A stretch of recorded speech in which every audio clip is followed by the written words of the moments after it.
Dr. Anand Bal Subramaniam. He is from Faridabad, and he will be talking on complications, endoscopic approaches to cellular and supracellular lesions.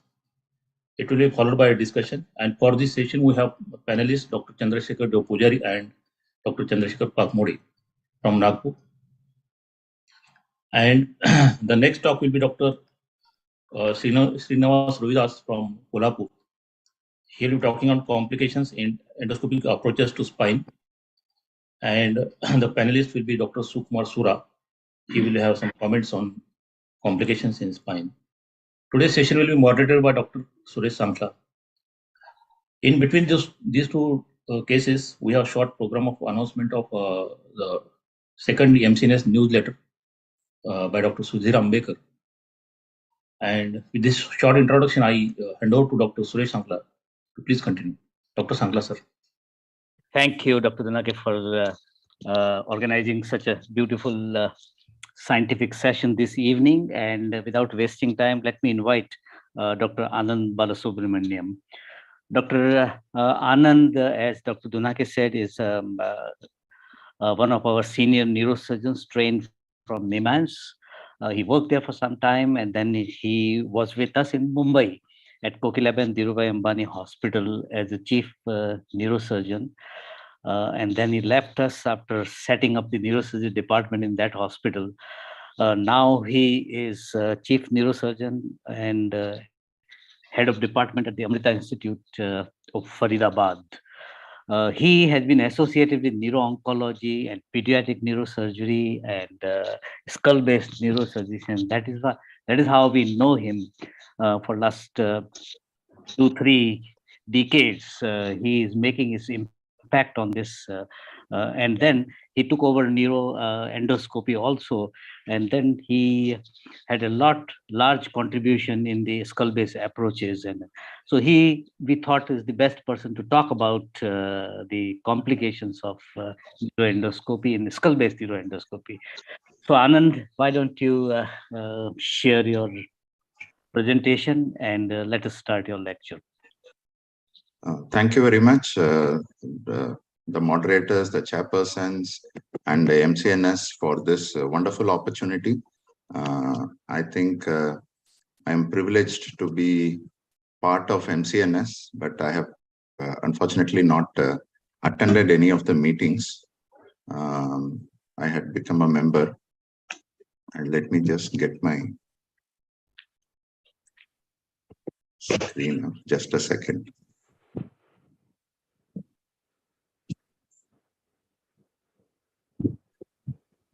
Sir, Dr. Dev Pujari sir has joined. Dr. Pakmode is there as well. So both the panelists are there, sir. Very good. Yeah. Welcome, both of you. Thank you. Thanks for the wait. Yeah, I'm up and running now.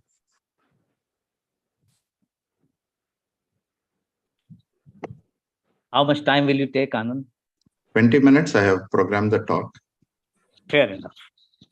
Yeah, but I'm stuck on the trial video slide. I'm trying to change that. I hope it changes. Yes. Just give me a second. Yeah, it did. Thank you. So the journey of cellular supracellular lesion surgery, you have two major stalwarts here today, Dr. Suresh Sankla and of course Dr. Dev Pujari, with whose experience we have learned a lot from.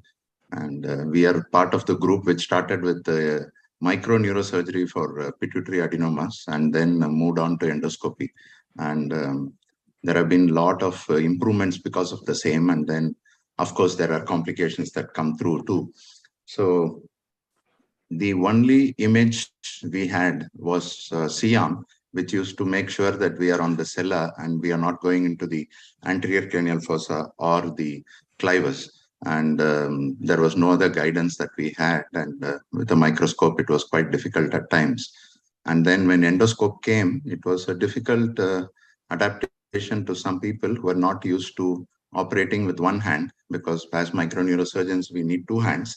And then the collaboration with ENT doctors started. And then I think with bimanual technique with 4 hands and suit sets of eyes being better than one, I think things have moved a lot. So the thing to remember here is there's only a minimal access surgery, but not a minimal invasive surgery. We remove more bone, we remove more structures under endoscope than under microscope, but it is minimal access because we are just operating through the nostril orifice only. So there can be more problems, more complications. The complications start straight from the nose, and you can have all along nasal obstruction, synechiae, nasal discharge, septal perforation. If you don't identify the normal nasal anatomy and identify the structures and know how to handle them properly, which the ENT surgeons generally do better, but now the neurosurgeons are getting more adept at it. And then, of course, vascular injuries, then injury to pituitary gland, subsequent damage to electrolytes and CSF leak with meningitis and its complications, and of course, residual tumors, bleeds, and cranial nerve abnormalities. So most of them are not very common. Thankfully, the commonest ones, as you can see in most of the series, is either pituitary dysfunction, CSF leak and meningitis, and the cellular hematoma or visual worsening. Thankfully, the carotid injuries and deaths are very, very low. Either they are unreported or they're quite uncommon. I feel probably they are unreported because most of us individually in various series will find anecdotally more cases than what is reported in literature. So where do we start? We really have to study the anatomy very clearly in the MRI. I'm just putting MRI here. That doesn't mean CT is not important. CT is must in all the cases to study the nasal anatomy and to study the nasal septa, the deviation, and the cellular anatomy. And of course, the anatomy inside, the presence of the adenoma itself, and the presence of the pathology, the carotids, and presence of normal gland could be anterior or to the left or to the top, and where the posterior lobe is situated. So all this help us in avoiding damage and avoiding complications. And of course, we have the navigation nowadays, so it's a great partner. C-arms are not used anymore in transsphenoidal cases, and navigation helps us understand this anatomy under endoscope much better, especially in redo kind of situation. So what do we do in case of, we involve the ENT surgeon first, and then packing of nasal cavity, making sure that that's well kind of decongested. The anesthetist can be a good friend of yours and keep the BP low. So this is variable with various practice. We learn gentle handling of mucosa from the ENT surgeons, avoid mucosal injury by passing instrument under endoscope guidance, spending time to widen the sphenoethmoid recess. So we normally concentrate on anterior wall of cella, but the posterior ethmoid may have to be taken out to give us good access right to the top into the tuberculum area, especially if you're doing supracellular, large supracellular lesions or extended approaches. Wide sphenotomy is the key, and selective and complete removal of sphenoid mucosa, no foreign body being left there, making sure you periodically suck and keep the choana free so that you don't have block choanal effect, minimize the raw surface to prevent epistaxis, and medializing the middle turbinate to drain well. All are important steps. I'll just show you quickly the exposure. So once you see the cella, some people immediately go right into the cellular opening, but you see the rostrum has to be taken down, the sides of the cella have to be widened, and this will give us a better manipulation. When you go further in, it's good to drill down the rostrum so that you have place right under the cella, so that you should be able to pass the instrument straight under the floor of the cella, so that you will be able to even manipulate curved instruments to reach supracellular lesions to remove them. So this kind of a wide panoramic view of the cella is more important before you think of opening the cellular floor to remove the tumor. So one should never be in a hurry to open the cellular opening, before which you identify like this, both the ostia, open them widely, nicely, try to identify all the structures within the sphenoid sinus, and make sure you have a panoramic view of all the anatomical points, which you are not able to identify. Use a navigation to identify. That will help you maneuverability much better within and remove most of the tumor and take care of complications as and when they arise. So in the nose, bilateral rescue flap technique is often performed nowadays. You don't have to take a nasal septal flap unless you are planning an extended surgery. It will minimize the nasal crusting. You can keep a reverse flap also ready. And then sparing the sphenopalatine arteries will go a big way in taking the flap later if you want. Septal olfactory strips have been now learned to be left behind to prevent permanent anosmia. Pedicle nasoseptal flaps, once you are very confident in taking, you don't have to take them in every case. You can use it when required. Middle turbinates are out fractured and not removed. Wide sphenotomy and bony cellular removal is tailored to the pathology. So next we come to the dural opening. So we all know that the superior part is where the arachnoid dips and the intercavernous sinus is there. So you make the upper part parallel to it, and then the lower part on either side, ending at the inferior aspects of the inferior intercavernous connection. I'll just show you here what normally happens is usually we make a straight incision down, and that would, or a bony nibbling there, causes bleeding, and that stops our entry. So for people who are starting off new, this can be very challenging, and this makes them limit the opening of the sella and limit the further narrow down the dural opening, and then you will end up damaging more structures inside because you don't have good exposure inside. So the easiest way to control this bleeding is make sure that the head end is elevated, and a simple fibrillar and a cotton pack will stop most of the bleeding.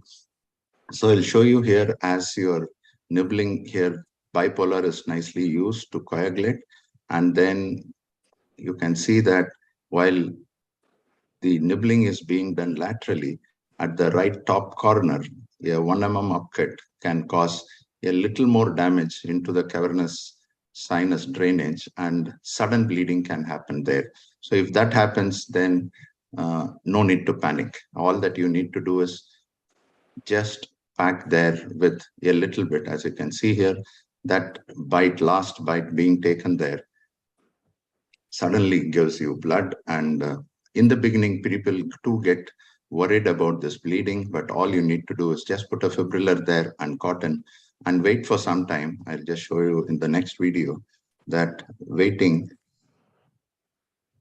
will definitely make sure that there is no more bleeding, and then you're able to proceed further without any problem. So the area remains dry.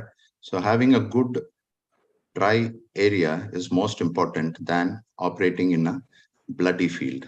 And this is something which we are worried about. And once we are removing the cotton pack, and a small fibrillar has nicely sealed that bleeding, and we don't have to use any agents, extra agents, to take care of that bleeding.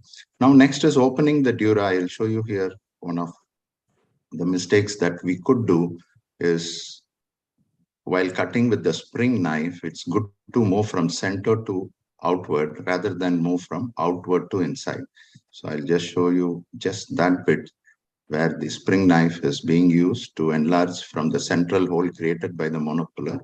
Now you can see that the stroke here is coming from lateral to medial, which could be dangerous, which is going to happen when the knife is going to move towards the left side. So just take a pause there to see that.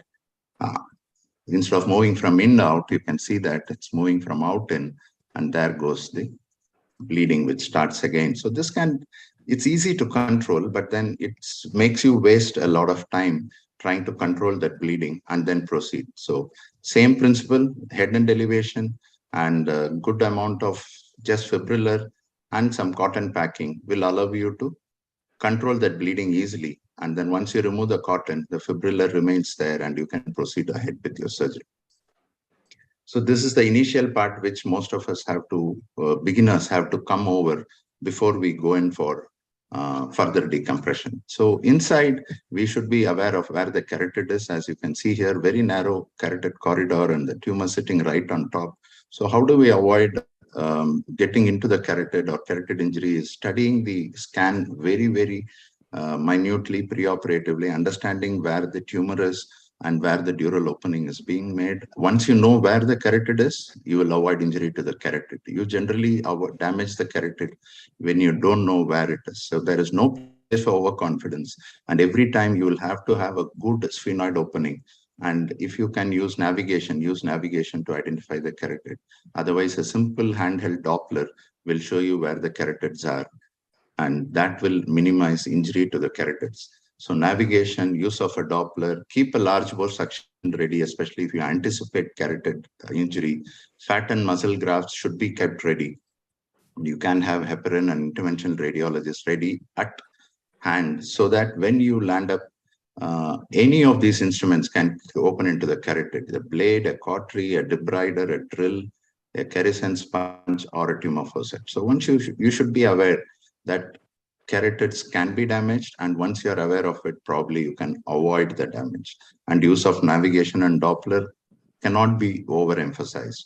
And as you can see here in a meta-analysis showing 50 carotid injuries over a large period of time, adenomas are only about 14, but extra adenomatous tumors, where we do a lot of skull-based work, then the chances of injury to carotid increase. And you can see that most of them come without neurological deficit, but some of them do develop deficits, and it can be even on-table mortality. So you have to be careful, and to reduce the deficits which may happen because of embolic phenomenon, the heparin, immediate installation of heparin is advised. And you have to think of high-risk patients, as you hear, previous surgery, prior radiation, invasive paracellular extension, when we do meningiomas, which are adherent to the vessels, fibrous adenomas, chordomas. So you want, each center should have its own protocol, and ensure that there is blood available in the room. You have anticipated a disaster, and you are better prepared for the disaster,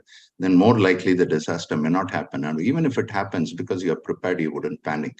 So the best is to have a muscle patch and packing, and take the patient to intervention radiology room to see what can be salvaged. So bimanual dissection, sequential maximal excision of tumor under vision is very important. Blind dissection and pulling should not be done. This will create damage to arachnoid, and the arachnoid, which may be linked on to a vessel or a perforator or a branch. Using extended approach and navigation becomes very important, and taking the endoscope right in to identify structures will also help. Now, the arachnoid can be prevented from tearing by multiple ways. I just show you here in this video that we are trying to pack the bulging arachnoid out to see the tumor that is hiding behind the arachnoid. So this is a little bit of a tricky situation. If your tip of suction is not very blunt, if it is sharp, then you're likely to have problem. And if you're having a sharp curate, your bulging arachnoid can easily get perforated with a sharp curate. So you have to be careful when the arachnoid is bulging at you. So what do you do when the arachnoid is bulging at you? It's very easy to prevent the arachnoid from bulging. We have started using the circle is come full for us. We started with doing lumbar drains, and then we stopped using lumbar drains. And now we put lumbar drains almost for all macroadenomas, so that this bulge, when it happens like this, very tense, it's very easy to burst it. So what we do is we just open the lumbar drain, and then with just 10 cc of CSF, the whole arachnoid goes back, and it is impossible to injure a receding arachnoid which is not tense. So your chances of CSF leak practically become zero, especially in large adenomas, and the arachnoid will not be bulging at you, and you will be able to remove as much of tumor as you want. If you're not a great fan of putting a lumbar drain, this is the time you need to elevate the head end again, and maybe ask the anesthetist to give hypoventilation, so that it is the arachnoid is not too bulging at you. So if you are using sharp curates, make sure that you use the blunt end of sharp curates, or have switched over to these rounded edged curates, which are better to dissect and prevents the arachnoid from getting damaged by chance if it is very tense. Now, the most important thing which we have not been addressing before, but now it's a big thing, is about avoiding hypopituitarism. Is it avoidable? If you can see in the MRI nowadays, you can identify preoperatively beautifully the gland and which way it is shifted, and you can make an attempt to preserve this gland. And if you know where the stalk is and you don't damage the stalk or the gland, even a post-op diabetes insipidus happens in very few patients. And rarely nowadays we see patients requiring vasopressin or pitressin. And new pituitary failure seems to be influenced by the tumor size, and this could be because of attraction of the gland settling down. I can see here giant adenomas tend to have higher risk of hypopituitarism, new failure, than in normal sized, means less than 1 centimeter adenomas. So if you can identify the gland and tumor interface, a good dissection along this margin is possible, preserving the gland, and the gland is easily identifiable when it is compressed and you know where to look for it. So I'll just quickly show you this video here where we have resected the macroadenoma, and then there is a residual gland which you can see there, and there is tumor stuck just at that edge, which is being curated out gently with blunt rounded curette. As you can see here, you can easily dissect that. You use a 30-degree endoscope, you will be able to see that. And here we have used the lumbar drain, so the whole arachnoid is receded very well. And what you curate out is the only thing that you grab to take out. You don't just blindly grab anything and take out from the cellar. So what is curated out is removed. And once that is removed and the gland is very nicely and clearly seen, and you can, it is very pinkish, very smooth surface, and you can see a flap of the gland, and laterally the cavernous area is also clear. And using a 30-degree scope, you can have a good view of the superior part, and the arachnoid is not damaged because we have decompressed the CSF. So these are all ways in which one can preserve normal gland once you visualize it and you know where to look for it while you're operating. So when you start decompressing, if you know the gland is on which direction, you can decompress the mass effect on the gland initially, and then start during early tumor debulking, and then do the extracapsular dissection. And you may have to incise the gland rather than try to retract it, so that maintains the gland function better, and avoid wandering into the posterior lobe. And then in craniopharyngiomas and tuberculum cellular meningiomas, you can identify the stalk, and the preservation is pretty clearly possible because anatomy is clearly visible and you are purely intradural.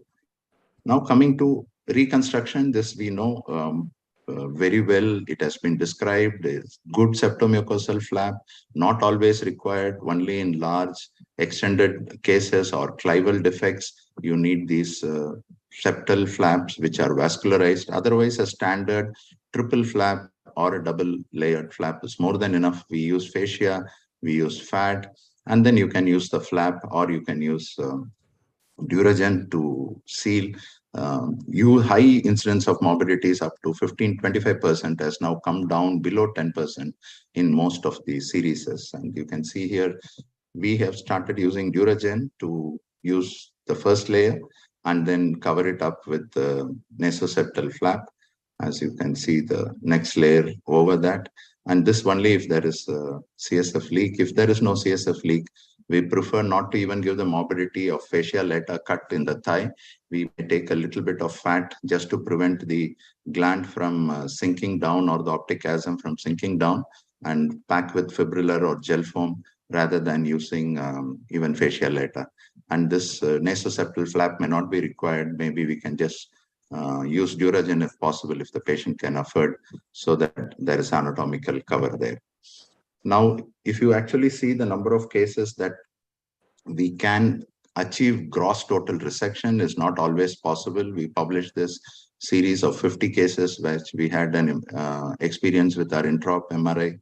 We have a 3 Tesla machine, and you can see that primary gross total resection, even in cases where we expected them to be resectable, was not possible in all the cases. So secondary resection is achievable if you know that you have left some tumor behind. So some form of intraop imaging may be good. If you don't have intraop MRI, probably you can take the patient under GA down to the MR and get a scan done, which is what I'm doing now, because our intraop MRI is still not functioning, and it is of immense benefit to the patient, and you may achieve good gross total resections like this. The arachnoid has come down and you have got a tumor stuck on the top, which can be missed even if you have a good endoscopic vision, if you have not made the arachnoid lax. The tumors along the paracavernous sinus are generally the ones that we found that we leave behind, which intraop MRI is useful in picking up. And sometimes the normal gland is shifted in the same direction. So you tend to leave some tumor behind near the normal gland. And once that is picked up by the MRI, you can see a delayed scan showing a nicely engorged gland out here, and a 3-month scan showing the normal gland preserved and the tumor gone.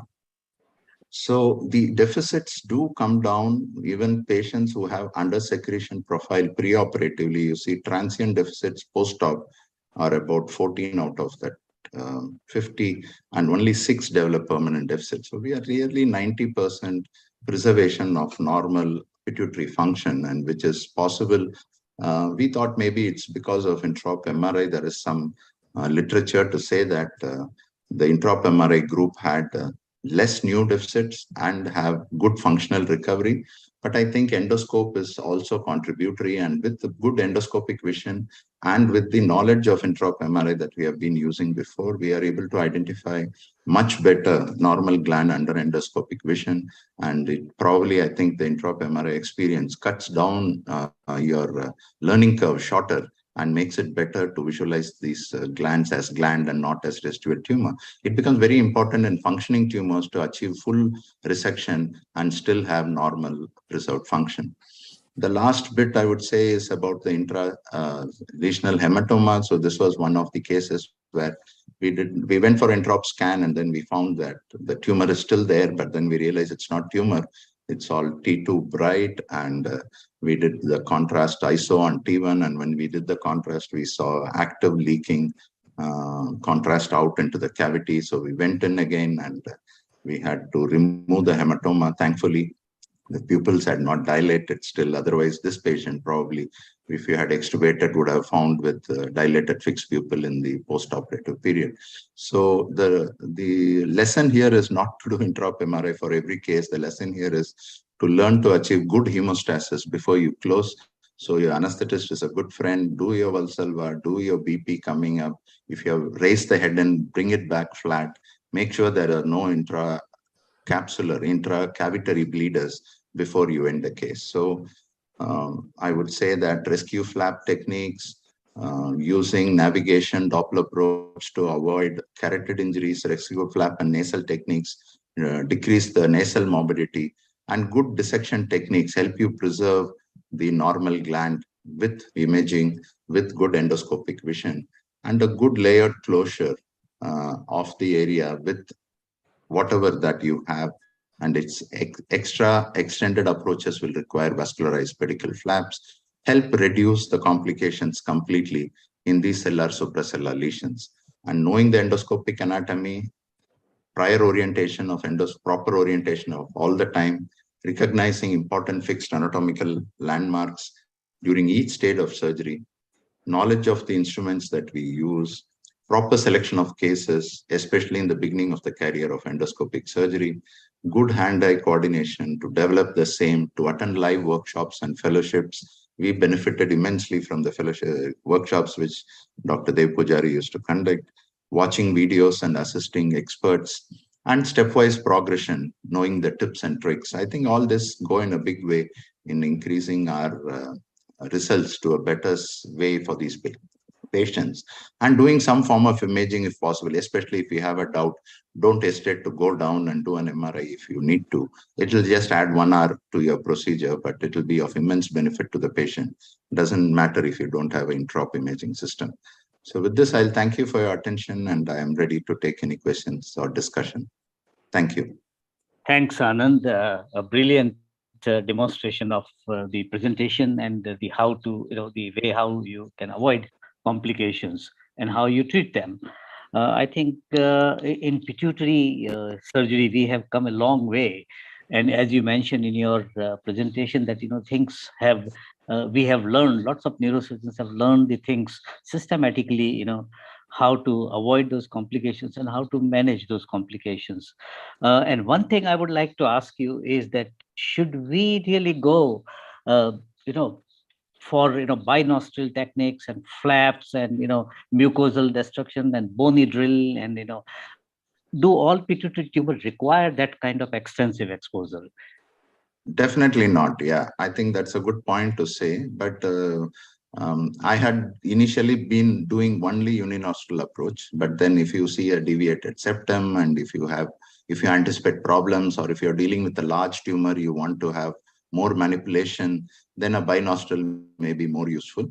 And then, of course, in patients like acromegalics, where already there is a lot of turbinate hypertrophy, etc. So you need to choose your patient. But the point is, we cannot stick to just one approach all the time. We should have the variation. And extensive bone work may not be required, but good bone work in the sphenoid phase is very important, whatever is the size of tumor. Your sphenoid size cannot be the same as cellular size. Then you're operating in a tube. You need to operate in a cone. The wider the cone is towards the nose, the better it is when you go inside. This helps minimize more complications inside. It just requires a little bit of drilling down the rostrum, and that can be easily achieved. But going for extended approaches, it's quite questionable because that is going to increase the morbidity. So you need to really select those cases where you need an extended approach. Okay. Dr. Dev Pujari, you have any question for Dr. Anand? Not really. I think Anand has described the evolution of the technique quite well. And the few important steps which he has told are very, very important to remember. I think during the time we have learned this over the last 2.5 decades, what has really changed the game and made it easier for us to save normal pituitary, give better hormonal results, and give a better clearance is possible because of reducing the morbidity of CSF leak by the flaps, as he described, correct use of the flap. I think one important reason also to do a binostril approach is that you have a better hold on that.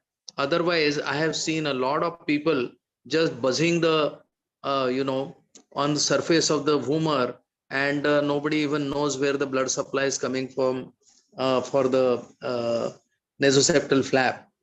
So I think that anatomical delineation is more important than actual raising the flap. So the binostril rescue flaps are therefore important as far as I am concerned. I think the second important thing which he has mentioned is to study the preoperative scans properly, to know where the normal pituitary lies. Number 3, of course, is apart from bony anatomy, etc. I think the importance of the descent of the diaphragm. Everybody uses different technique. Sucking out CSF is one of them. The other thing which we have commonly used is we try to use this buds as retractors, and that works beautifully without perforating the septum, and you can get a better. So that is something which we have learned and found quite useful. And I think the importance of closure cannot be overemphasized.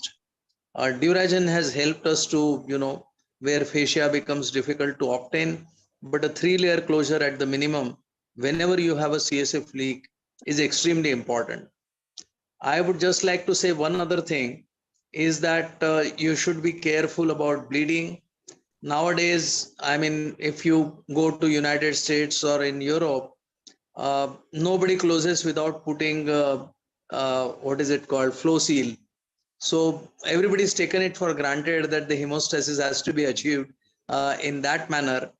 I think we use it sparingly. So yes, you must inspect hemostasis properly. And these are the main keys.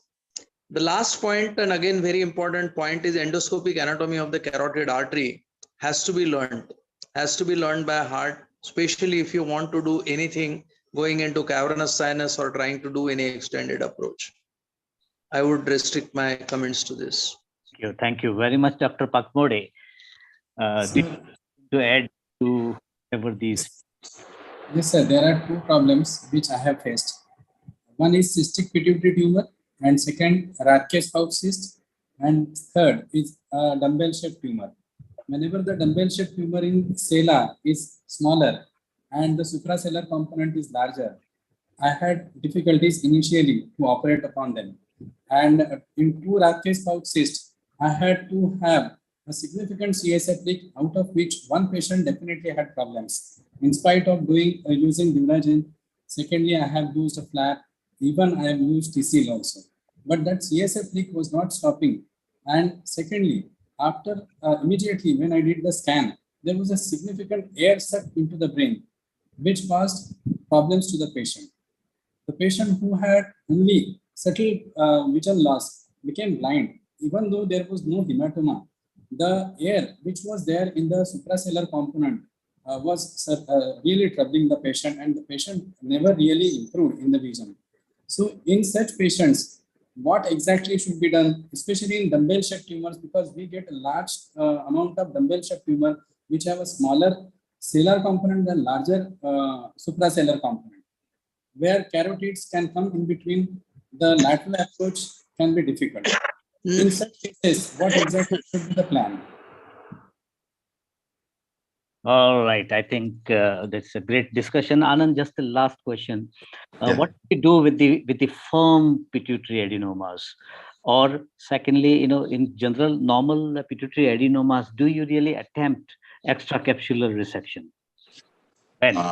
Yeah, in firm ones, it is quite difficult to decompress the tumor. So we have had real difficulty when you face them, and it doesn't descend very easily. So it keeps pulsating wherever it is on top. I have tried CUSA, but you can injure the vessel on the side, on the cavernous side, especially if that is an invasive tumor. So one has to be careful. The CSF pulsation itself may pull the tumor down, as the previous speaker asked the question regarding dumbbell tumors. In case you find difficulty, you can always stage your case. You can resect partially and come out, and then the tumor tends to descend down after some time, and then you can go back in again and resect the remaining tumor. So you don't have to struggle to remove or pull down what you cannot see. That is the biggest mistake that would happen unless you are able to dissect it. And extracapsular dissection is, most of the pituitaries are soft, suckable. So you suck out the tumor and then you see the gland. But if they are moderate size and firm enough, then you can do sharp dissection, go around the tumor and then remove the tumor as a whole from there. So it varies from case to case, but the point is you should learn to see where the normal pituitary is and try to preserve it. Right, right. Now, there's one question from the audience. Abhay wants to know whether it is, always necessary to do or aim. Yeah, that's true. So you should not push yourself and risk giving patient a problem going for total excision. I have burnt my fingers, especially when there is cavernous involvement. So you should know which area should be excised, excisable area should be excised, especially if they are functioning tumors. So one thing to understand is, in Cushing's, in growth hormone secreting adenomas, surgery has the best results. Even today, in the era of radiosurgery and so many other options available, if surgery does not give good result, then the others are only 50% successful, even with the best of technology that you can utilize on them. But having said that, if there is a danger of cavernous carotid and other important structures, I think we should learn to leave them behind rather than make it an ego affair that I want to have a good scan post-op. It's better to have a normal patient post-op. And some of these residues I have seen disappear on a 3-month scan. So we do interop MRI, of course, and try to go after whatever we leave behind. But we are more vigorous in doing it for functioning adenomas than non-functioning adenomas. You can even accept a normal small residue, which may not increase in size over a period of time. And if it does, even a standard SRT will do to control that tumor with very good results. So, but pituitary function is going to be compromised because once you give radiation, at some point they are going to develop hypopituitarism. So the best way to recover pituitary function is total excision. If it can be done, we should always attempt for it. All right, thanks. A last question before we move on to the next talk is from Dr. Shiva Shankar. He just gives some tips for controlling the venous bleeding. Yeah, so that we had addressed in the talk, same. So your head, normally the ENT colleagues will keep the head flat with a little flexion. So as we normally do for all our craniotomies, our head has to be above the level of the heart. So if you even pack the area and raise the head up for some time, you will see the venous bleed stops beautifully. Little bit of fibrillar Surgicel will do the work. If not, you can use any of those sealing agents, thrombin, flow seal, etc., to even achieve the bleeding control. So venous bleeding has never been so much of a problem like arterial bleeding in transfemoral surgery. So once we get over the fear of it, I think we'll be able to expose more and then recover more tumor safely. Sometimes it can be very painful, particularly we are dealing with the microadenomas. That is true. When the cella is very small, then you have hardly any leverage. All right. Okay. So if there is no other question, I think we finish up this talk and move on to the next one. And I would like to invite Dr. Sudhir Ambekar. Sudhir, are you around? Yes, sir. Yes, sir. I am here, sir. Just tell us Uh, about the newsletter. yes, sir. I'm very happy that the second newsletter is also second issue has come to fruition, and we have good articles in this present newsletter with some history perspective and review articles. I mean, technical reports about obstetric brachial plexus palsy and pineal region tumors. We have interesting case reports. To start with, for the history section, we've started from the history of neurosurgery in Goa. And then gradually, with every issue, we will be covering the history of neurosurgery in various cities and departments across Maharashtra and Goa. The last thing in the end, we have added a crossword for people who want to, just have some fun.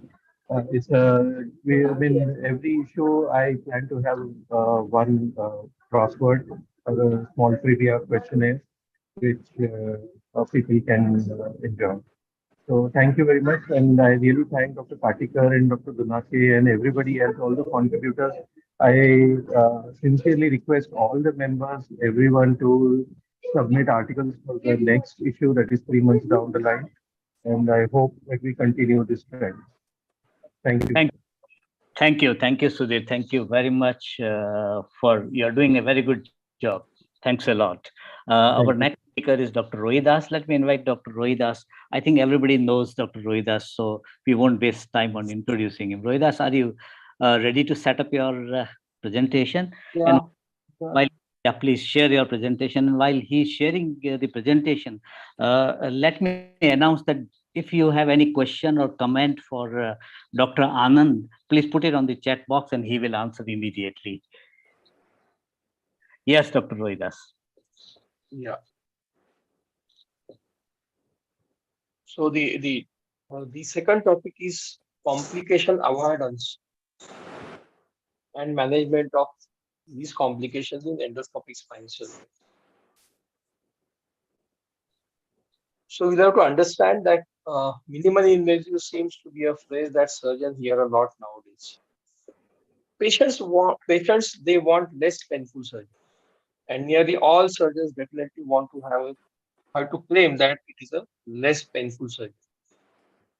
But this phrase MISS or minimally invasive spine surgery is frequently used, but it's potentially misleading. MISS spinal procedures remain maximally invasive, but are performed through smaller incisions. We are fighting for size of the incision to prove that through the excellence over one another. In spine surgery, as with most of other invasive procedures, less is more acceptable as long as the surgical goal is fully met. This is very important.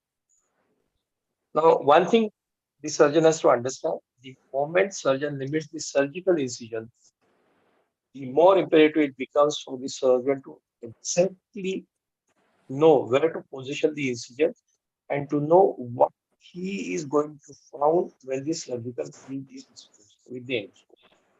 So he should know when he puts the endoscope what he's going to look at. Small incision does not mean small surgery. Even if the operation is minimally invasive, it must not be done by insufficient operation or inadequate deformation than done by open surgery. This is one of the things which I wanted to tell to the youngsters who want to start with the endoscopic spine surgery. Don't try multiple techniques once, but try one technique 10,000 times to be a master. Another important thing is you should be very focused. The successful warrior is the average man with the laser-like focus and convert your inabilities or the difficulties into your fortitudes. Now, in endoscopic spine surgery, complications, those could be unavoidable or those could be avoidable. A wrong level, one of the initial complication when you start with the MISS or endoscopic spine surgery, this is avoidable because if you take more precaution before taking the incision, reconfirm the level, this can be avoidable. Pleural injury, tear or puncture. Next will be the nerve injury, discitis, which is not in surgeon's hand. But in endoscopic spine surgery, as the instruments are not touching the skin, they are directly going inside the disc space to the ports. There are less chances that the patient will have discitis. This is one of the advantage of the endoscopic spine surgery. And the recurrences, this is partially in surgeon's hands. Surgeon has to learn to judge 3D appreciation out of this 2D image. In some approaches, the tissue differentiation from the dura is not possible, which are true endoscopic or pure endoscopic, where it is a water-based endoscopic technique or fluid medium is used. And if there is a dural tear or something like that, there is a need to convert it into open because of the limited exposure. Use of 3D endoscope, which is possible with very few systems. This can be very useful to judge the depth appreciation. One of the things is number of surgeries per day. If you are working too hard, more surgeries per day, there are chances that you will have more wrong levels or more complications. There are some factors related to the hospital setup or the social space also. If you are operating at multiple hospitals where multiple setups are there are chances that you will have more complications. A person has to consider all these factors: the size of the skin incision, whether the endoscopic spine surgeries with the local anesthesia or general anesthesia, cost of instruments, endoscope size, degree, and mobility, endoscopic exposure at the site of the pathology, whether it's a wet or dry technique, whether it's a true endoscopic or pure endoscopic or endoscopic assisted, what they call it, versatility of the technique, and learning curve of the particular technique. Now, in endoscopic spine surgery, what you have to understand, we need endoscope, tubular retractor to retract muscle with the minimal trauma to the muscle exposed lamina. Endoscopic instruments, according to the type of the tubular retractor. Medium to expose the operative area, whether it is air or fluid, and appreciation of depth with 2D endoscopic panoramic view. As compared to neuroendoscopy and other, here there are various techniques. There is not one technique which is there. There are various techniques. You have to understand the basic physics of that particular technique.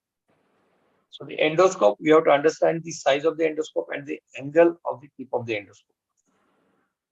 When the endoscope and the instruments are going parallel to each other, you have to use an angled endoscope. When the endoscope is smaller in diameter, you need long instruments in cases of percutaneous or fluid medium techniques, delicate instruments, and the breakage of instruments is quite often. And the depth appreciation, tissue differentiation is difficult because it's a small endoscope.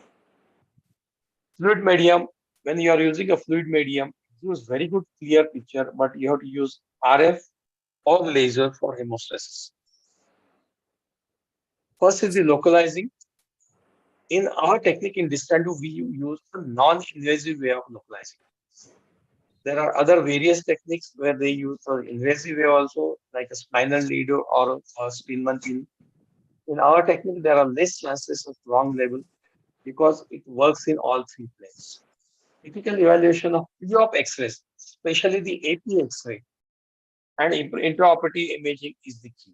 In initial stages, if you reconfirm the level before starting the bone work, it always helps. This is the position which we use, and this is the localizing thing. This is non-invasive way of localizing. This is what happens if you try to use a spinal leader or Spielman pin. When it slips over the facet and goes inside, you can have a dural puncture like this.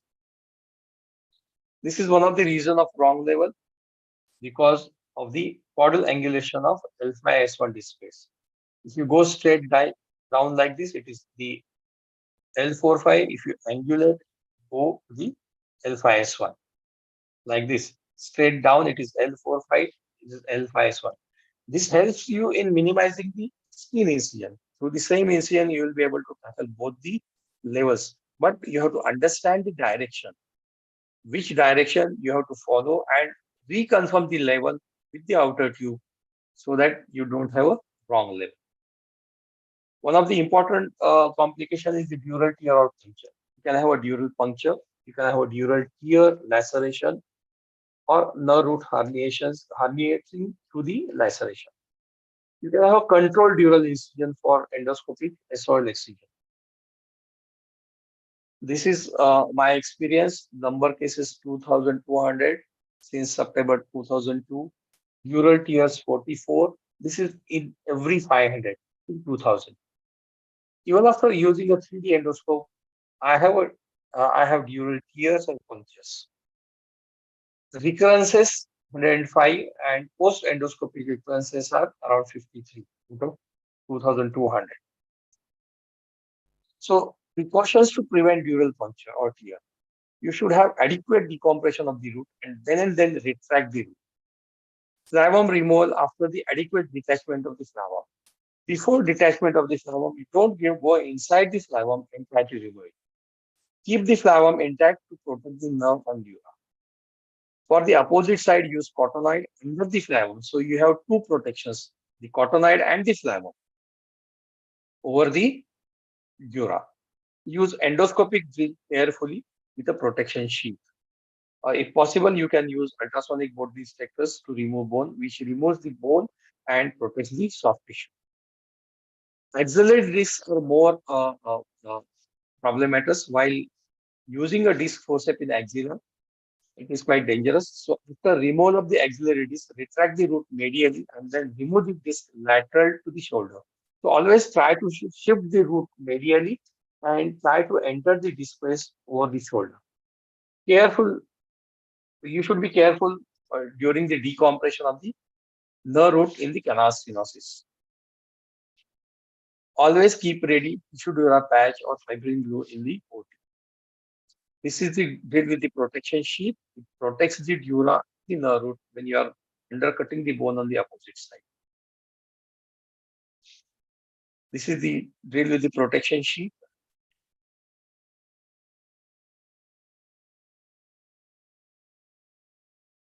This is available with the Medtronic speed.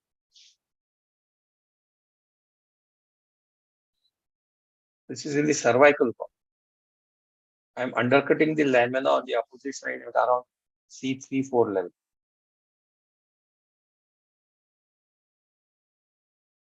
This is the opposite lateral edge of the canal.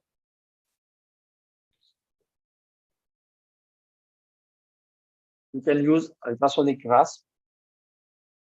This is ultrasonic grasp. It will remove the bone. At the same time, it will not damage the soft tissue.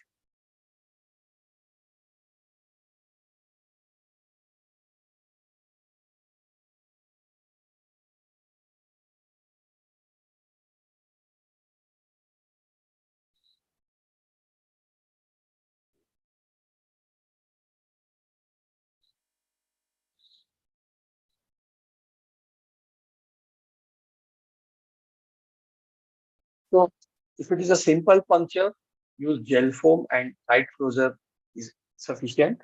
If it is a wide tear, or you can use muscle piece, gel foam, muscle piece or tissue dura patch, or muscle piece of fabric. But in initial stages, if there is a wide tear or dural laceration, don't have an ego, convert it into open and close it nicely. In cases of spinal tumors, when there is a controlled dural incision, I use anastoplips. In the learning stage, convert it into open and have a direct closure. I just wanted to show you how the dural tear happens. Now, this is a case where I have used a cottonide to push the dura anteriorly. But what happens when you push the dura anteriorly at this stage, there is a dural hump. And now I have caught the dura here now. But because of the dural tube, which is compressed because of the cottonoid, there is no CSF.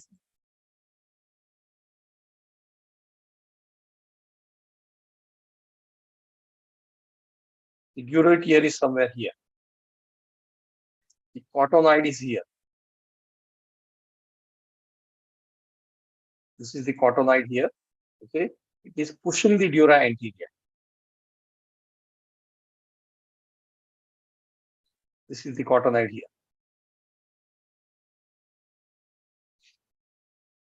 So once I remove the cottonoid,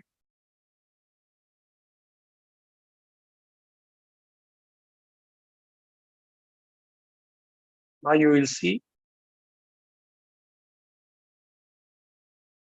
I have punctured the dura.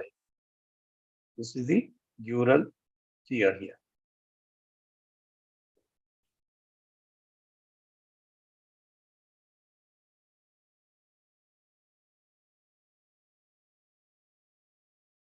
Now you'll see there is a dural tear. So when you are using cottonoid and Kerrison punch, you have to be very careful. Now this is a case where there was no cottonoid, but I'm using a 90-degree Kerrison punch. I'm going on the opposite side. This is the cottonoid. I have removed it.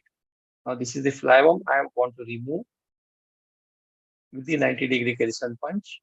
So I'm holding it, pulling it a little bit up, and then cutting the flavum.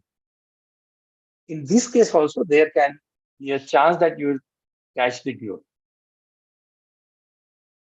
I'm just trying to show you how it happens.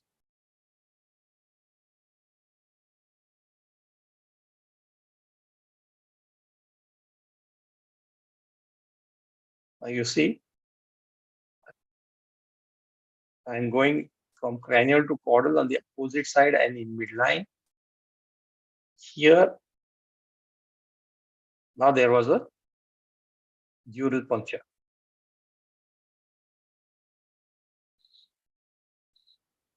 When I was trying to remove the flavum attachment from the caudal lamina, I caught the dural. And there is a dural tear here.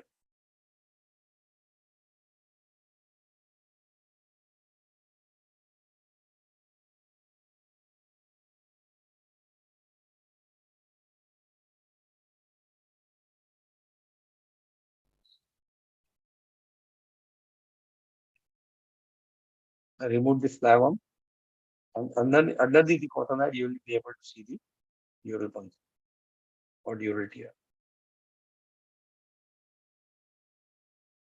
This is how it looks. So suppose there is a right dural tear like this.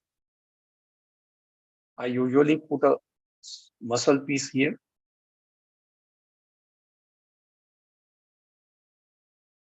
I'll try to discuss how I tackle it. This was in one of the demonstrations at Jabalpur. This is a case of a canal stenosis. I have decompressed the canal on the opposite side, and during that there was a dural tear, a wide dural tear. I'm putting a muscle piece. To put a muscle piece, you can use penfield or a spinal needle. Don't use 90-degree nerve hook. Even if it is a blood, while taking out, the muscle comes out. The suction has to be always away from the dural tear area. Otherwise, the muscle piece gets.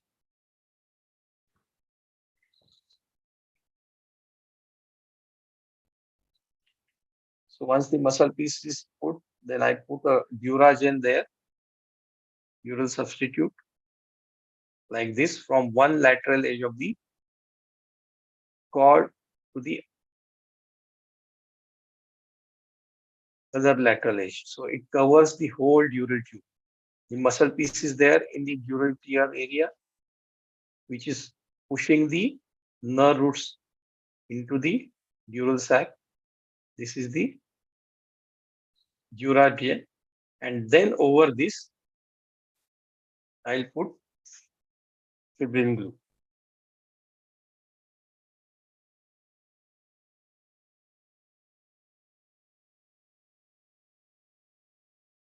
This is fibrin glue.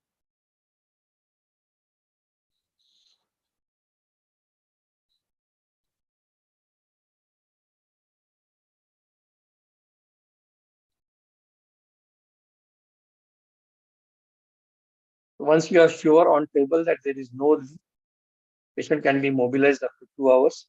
Only thing that patient can be kept head low for a few days. Head low position.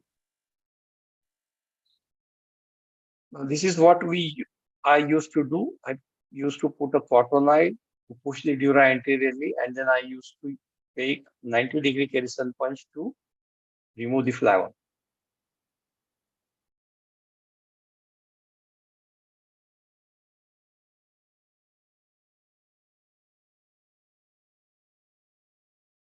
Now I have changed to a different technique where I keep the flavum.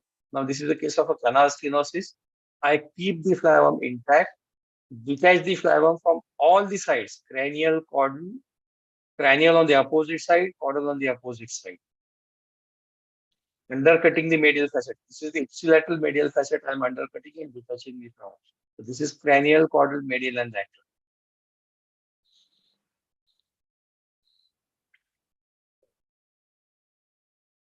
It is detached from caudal on the opposite side and on the same side also. So I'm using this flavum as a protector while using the drill, while using the Kerrison punch. This is on the opposite side. Opposite flavum. Now, once I'm sure that this is ipsilateral flavum, this is contralateral flavum, and this is the middle line. Once I'm sure, I'll detach it, the opposite flavum from the opposite medial facet. Ipsilateral flavum from the ipsilateral medial facet. Then I try to remove the flavum as a single piece.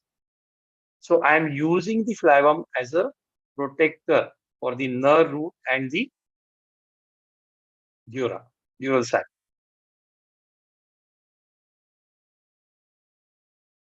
This is possible because of very good vision. So you can see this is the flavum in cases of lumbar canal stenosis. In cases of intradural tumor, I use this anasto clips. These are available with Metronis 2 mm titanium clips, and the closure becomes quite wide, watertight. In cases of intradural tumor, I never had a CSF leak after closure. I have done something around 39 cases, 40 cases.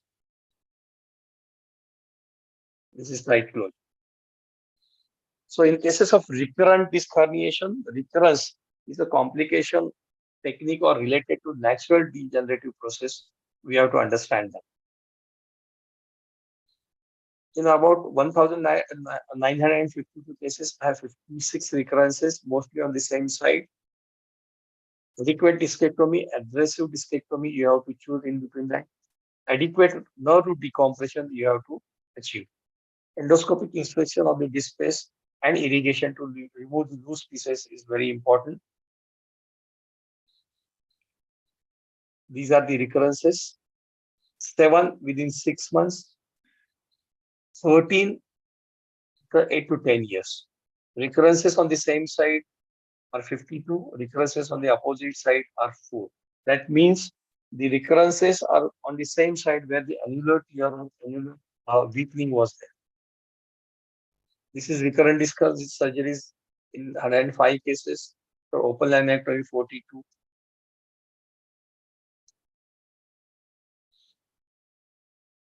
This is what I do.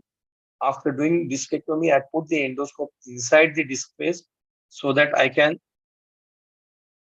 confirm with endoscopic vision that there is no loose piece inside. And that this helps me also to be sure that I have not damaged the endoscope. This is the normal disc which is remaining. And the second thing is I always confirm that this is a surgery for compressed nerve root. So I confirm that there is adequate decompression of the nerve root. I should be able to see the shoulder, axilla, and nerve root going into the foramen. So even if some small piece comes out afterwards, it is not going to cause any neural compression.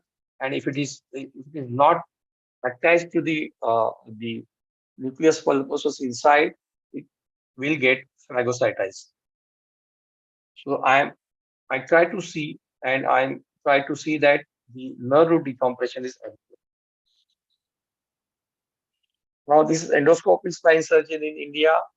The about the learning phase and other things, we neglect exact localization. A particular technique has this particular way to exactly localize the space.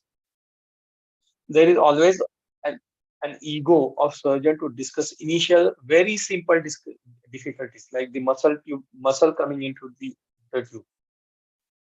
In the first 25 cases, you should try only discectomy and then try the canal decompression.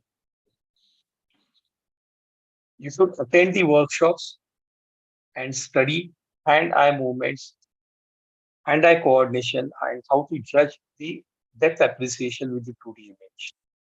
I usually try to advise these two atlases, which are atlases of open surgery. Everything which is mentioned here can be applied for endoscopic spine surgery with that limited space which is exposed.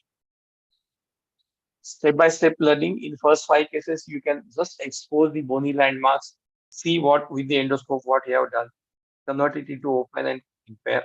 Next 5 cases, only bony decompression, and then expose the nerve root and the dura. Don't blame the technique.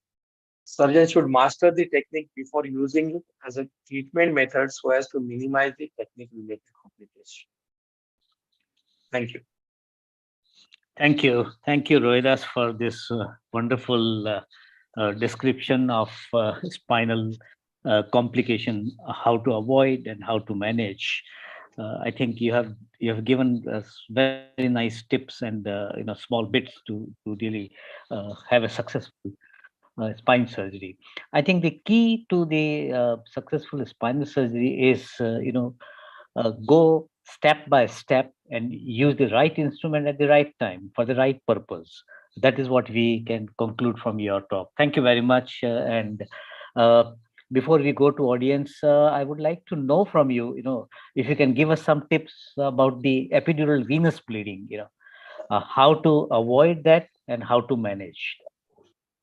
Now, the first thing which I showed, the position which I use is the knee chest position. It is a different knee chest position. I can just try to show you the position where the head is lower than the caudal end, which helps the epidural flow going towards the heart. The abdomen is completely lax. The head is lower than the caudal end, and I use 10 cc of dialocin with adrenaline in between the muscle and the lamina, which I infiltrate before taking the incision, which helps me to get a less bloody field. For the epidural oozing, you can use the endoscopic bipolar. In our set, we have two, one the straight one, another is the curved one. The curved one helps you to have coagulate the epidural veins in the far lateral vessels. Any role of flow seal or those kind of hemostatic? That I keep it ready, but I usually use it in anterior cervical where I'm near to the vertebral artery or where I'm not able to coagulate it. Okay. Okay. Dr. Suk, Yes, sir. yeah. Do you want to add something? Yes, sir. Good evening, everyone. So it's a wonderful demonstration discussion by Dr. Rohida, sir. So I just want to add, because sir does the dry endoscopy. When we are doing wet endoscopy, that is through a single portal irrigation with saline, definitely the visualization becomes better.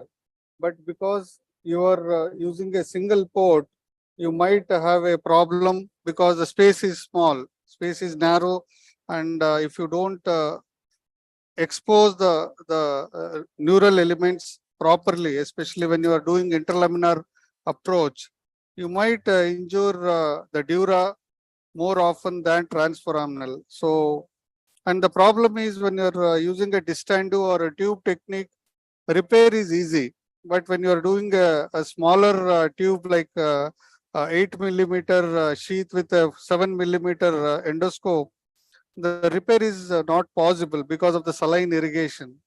So if a small dural tear with no rootlets coming out, we can easily use a Duragen Plus and come out, nothing will happen.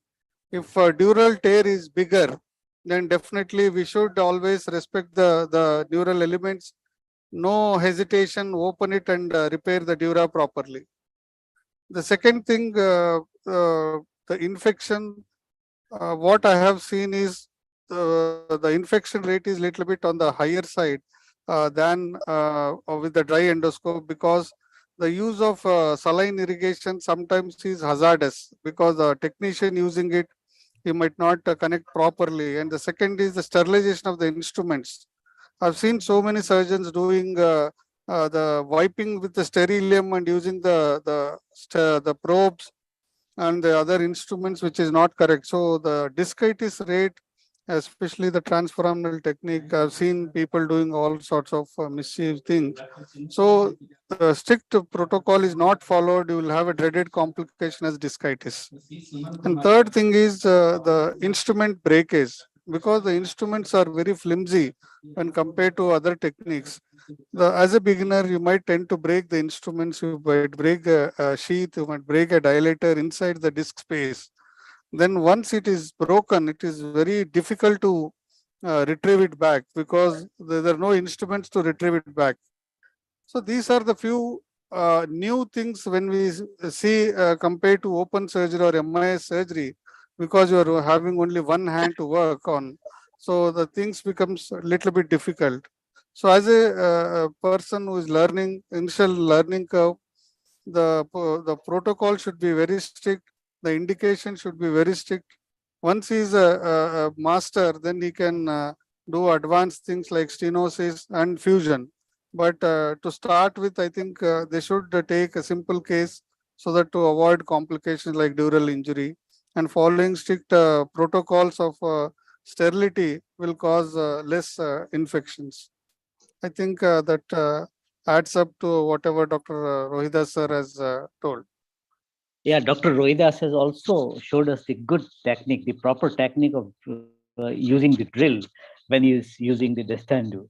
Do you have any specific way of using the drill in the transforaminal surgery, particularly when the foramen is narrow? Yes, sir. Now we have a lot of articulating drills where you can the burr tip can articulate up to more than 90 degrees, so that we can go inside the foramen and use that articulating tip to entirely drill the non-articulating part of the facet, starting from the pedicle, inferior pedicle till the tip, widening the foramen so that we can remove the lateral ligament, the curtain which is there lateral to the root nicely, and work below the root and go more medially. So this helps what we call it as foraminotomy or foraminoplasty will help us to do more and more advanced things like lateral recess stenosis and centrally placed disc, or sometimes hard or ossified discs in the midline. So definitely, yes, sir, the armamentarium has improved a lot for past 5 years, where we have diamond drills, both non-articulating and articulating, which helps us to attain this. And people were using lasers before, but now we don't use lasers because of the articulating drills and interlaminar approach, which adds to the armamentarium. So the transforaminal approach has become more and more limited to the specific pathologies like foramen, extraforaminal pathologies, rather than all the pathologies which we were doing before. Correct, correct. Yeah, there is a question from Dr. Katikar. He wants to know how do you deal with the problem of congenital, the conjoint roots and or abnormal course of the root whenever you come across, Dr. Rohidas? I think this will be answered by Dr. Sura, because the conjoint root is a problem in transforaminal approach. Sura? Yeah. So most of the time people do in local anesthesia or epidural analgesia in transforaminal approach. Then the patient gives us the feedback when we are doing when we are in the foramen, nowhere near the exiting root or traversing root, and still patient continues to have pain. Then we should not bang the dilator inside the disc. So stop at the foramen. Put the scope into the foramen, try to delineate the structures there. Once you are sure that there is no root or neural element, then enter the disc. So that's why as a beginner, always tend to do transforaminal surgery in local or epidural analgesia. But still there is a definitely chance of injuring a conjoint root.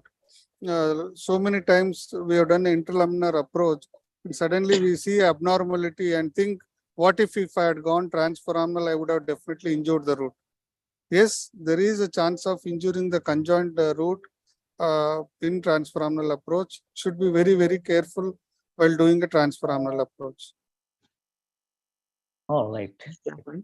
Then there is a doubt in the field of MRI. We should talk to the radiologist. If he has a many video of that particular level and he has given only few frames, we should discuss with him and he will be able to delineate whether there is a possibility of a conjoint root or not.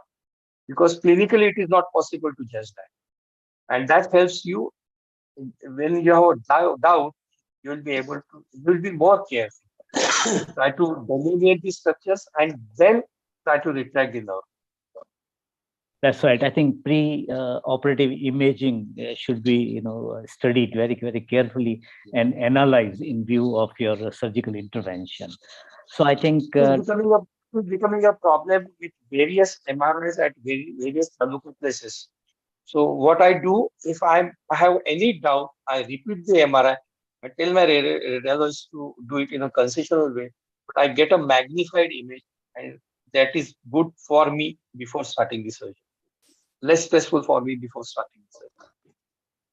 Correct, I think, yeah, that's the way it should be. Dr. Katikar, you got your answer. Dr. Rohidas, I just wanted to know that in a few patients, we see the disc with the exiting root going across and the traversing root coming down, and the root is partly over the shoulder and partly in the axilla. This is what I was trying to ask you for the conjoint return. It is like that. This is a huge lateral disc which is going far lateral also.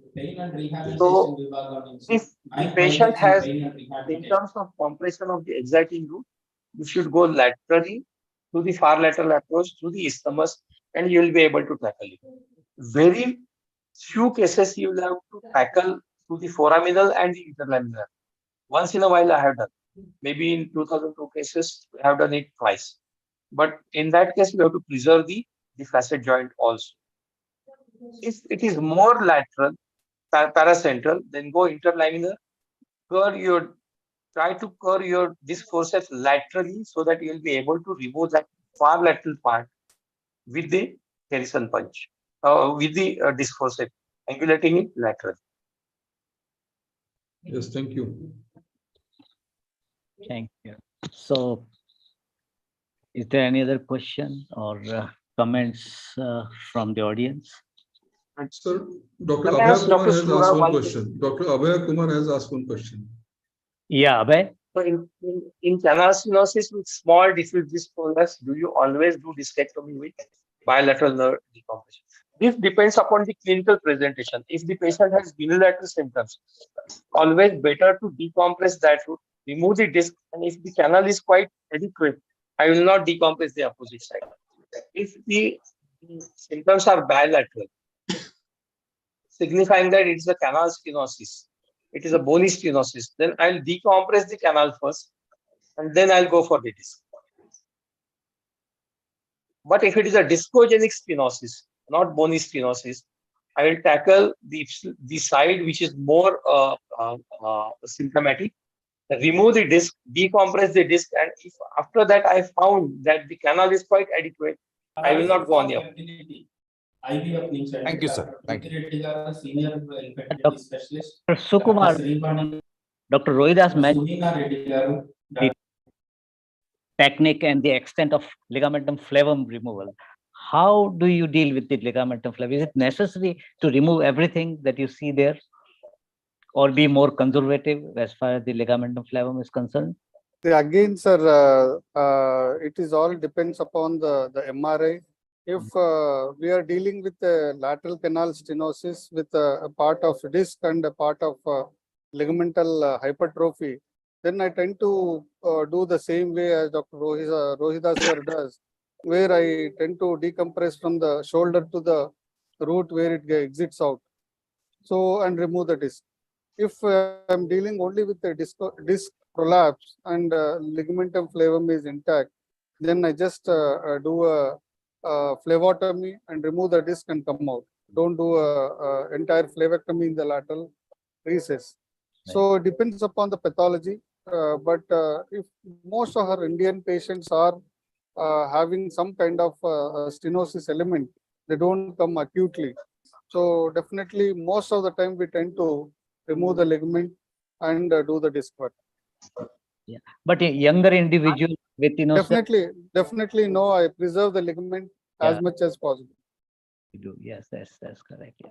My Another review was for canal stenosis, where there are more chances that you will damage it. Yeah. So, and the advantage with the small tube is you can go into the flavotomy and peep in because of the angle of the scope. You can see up and down easily. So, without removing the flavum, and because of the irrigation, it helps us to see better. So that's why we can preserve the flavum. Yes. About the CSF, no, I know we have really both have given us a good idea how to prevent the leak, and then if it has happened, then repair. Okay. But even after all these things, if you see the post-operative CSF leak, then how do you treat that? Dr. Rohidas. Yeah. Wait, go inside again, see, tackle it on table rather than doing lumpopulchers, mimos, doesn't help. No. On table, you should be sure that there is no leak. So, yeah, in the advantage with the wet endoscopy is because you are under a good saline irrigation. So you see always the end of the surgery. You can inspect the entire dura. If any breach is there, you can tackle. And because most of the time the dural tear is very small, because the instruments used are very small. Most of the time you just remove the scope, the muscles fall, and the dural leak tend to close automatically. In this one, I have not seen that post-operatively there is a CSF leak from the wound. Even if that happens, then it is the same protocol as any open surgery or any MIS surgery. Either you treat it with a lumbar drain or you go in and repair the dural defect. Only advantage here, we don't miss the dural injury, and we tend to repair there and then because of the vision, better vision. Good. Dr. Abhay Kumar? I don't think he is there. Anybody has any other question or comments on the... Abhay, any question from your side? No, sir. I would ask one. That's it. All right, then. If we have... nobody has any question or comment, then can we... Dr. Sukumar, you want to say something? No, sir, just I have to leave, so I just wanted to. All right, sure. yeah. Thank you very Thank much. Thank you, sir. I would like to He's being thank felicitated as best neurosurgeon. Thank you, sir. He's So I attending that function. everybody, all the speakers and the panelists, and Dr. Depujari is still there. Abhay arranging for the nice, topics for this discussion today, and Dr. Katikar for participating in the discussions, and everybody who contributed. Dr. Anand, thank you very much once again Thank for you. Thank you. today. And with those words, I would like to conclude today's webinar, and we'll meet next month sometimes with a different topic.